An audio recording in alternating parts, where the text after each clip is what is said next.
Good morning students, आपका स्वागत है हमारे यूट्यूब चैनल प्रजापति परिवार। जिन लोगों ने हमारे यूट्यूब चैनल को सब्सक्राइब नहीं किया है वो चैनल को सब्सक्राइब करें और बेल आइकन को दबाएं ताकि हम जो वीडियो अपलोड करें उसका नोटिफिकेशन आपको समय समय पर मिलता रहे। आज के क्लास में हम लोग हिंदी का क्लास 10th की हिंदी का एक चैप्टर है वर्णिका, ठीक ना। वर्णिका में हम लोग देखने वाले हैं कि उसमें जो चैप्टर है, ठीक ना, उसका लेखक का क्या नाम है, ठीक ना, और भाषा क्या दिया गया। तो सबसे पहला नंबर दिया गया, उसको हम ट्रिक के माध्यम से समझेंगे कि दही वाली मगम्मा, ठीक ना। और दही वाली मगम्मा जो है वो किस भाषा में लिखा गया है? कन्नड़ भाषा में लिखा गया है। और उसके जो लेखक है कौन है? श्रीनिवास, ठीक है। तो इसको हम इस तरीके से याद करेंगे कि दही वाली जो मगम्मा है, ठीक ना, यह एक क्या महिला है, ठीक ना। और वह क्या करती है? माथे पर दही ले करके, ठीक ना, और क्या करती है, ठीक ना, बेचने के लिए जाती है। कहाँ बेचने के लिए जाते हैं? जहाँ लोग निवास करते हैं। कहाँ बेचने के लिए जाते हैं? जहाँ लोग निवास करते हैं, ठीक है। वही दही बेचने के लिए जाती है। तो उससे हमको याद हो जाएगा क्या? श्री निवास याद हो जाएगा, ठीक ना। उसके बाद क्या है, ठीक ना, और दही बेचते बेचते वो क्या करती है? कान में दही लगा लेती है, ठीक ना। तो इससे पता चल जाएगा कि कौन सी भाषा में? कन्नड़ भाषा में। समझ में आई बात? कौन सी भाषा हो गया? कन्नड़ भाषा। क्लियर। दूसरा है ढाते विश्वास, है ना। किस भाषा में लिखा गया? उड़िया में। और उसके लेखक कौन है? सातकोरी होता। इसको समझते हैं। अब इसको याद करने का एक हम ट्रिक बताते हैं। एक प्रेमी है और एक प्रेमिका है, ठीक ना। समझ में आई बात? तो क्या होता है कि कभी कभी प्रेमिका जो है, ठीक ना, प्रेमी से जो वादा किया हुआ रहती है, ठीक ना, उस वादा पर वह खरा नहीं उतरती है। जो विश्वास बना रहता है वह विश्वास क्या हो जाता है? टूट जाता है, ठीक ना। तो प्रेमी प्रेमिका को कहती है तू 7 जन्म तक कोरी हो जाएगी। प्रेमी प्रेमिका को क्या कहती है? तू 7 जन्म तक कोरी हो जाएगी। समझ आ रहे हैं? और उस पर से उसका विश्वास जो है, प्रेमिका पर से प्रेमी का विश्वास उठ जाता है, मतलब विश्वास उड़ जाता है ना।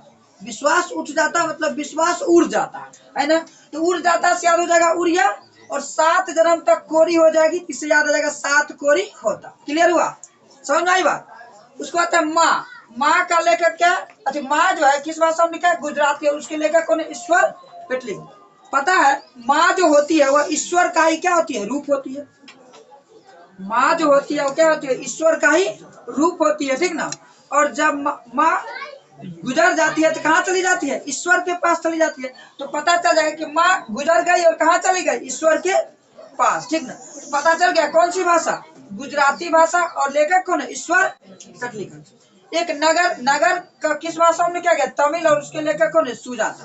तो पता होगा, ठीक ना, कि नगर में जो है एक सुजाता नाम की लड़की है जो तमीज से बात करती है, ठीक ना। नगर में एक सुजाता नाम की लड़की है जो किससे बात करती है? तमीज से बात करती है। तो तमीज से याद आ जाएगा तमिल, ठीक ना। मैंने रिलेट करके समझना है। तमीज से क्या आ जाएगा? तमिल, ठीक है। क्लियर। अच्छा, धरती कब तक घूमेगी? राजस्थानी भाषा और सावर दैया। अब सबको पता होगा कि सीता माता, ठीक ना, जब धरती पर आई थी, सुनाएगा, तो धरती पर आने के बाद सावर दैया की अगर हम बात करें तो इस कहानी का प्रमुख पात्र है सीता। कहानी में बताया जाएगा, ठीक ना। प्रमुख पात्र कौन है? सीता है, ठीक है। तो सीता से याद आ जाएगा सीता माता। और सीता माता कहाँ विलीन हो गई? धरती में।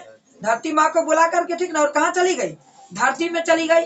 और सीता माता का जन्म कहाँ हुआ था? एक राजा महाराजा के परिवार में। एक राजा के परिवार में न हुआ था। तो इससे याद आ जाएगा कि सावर दैया जो है इसका प्रमुख पात्र। धरती कब तक घूमेगी कहानी का प्रमुख पात्र तो सीता है ना।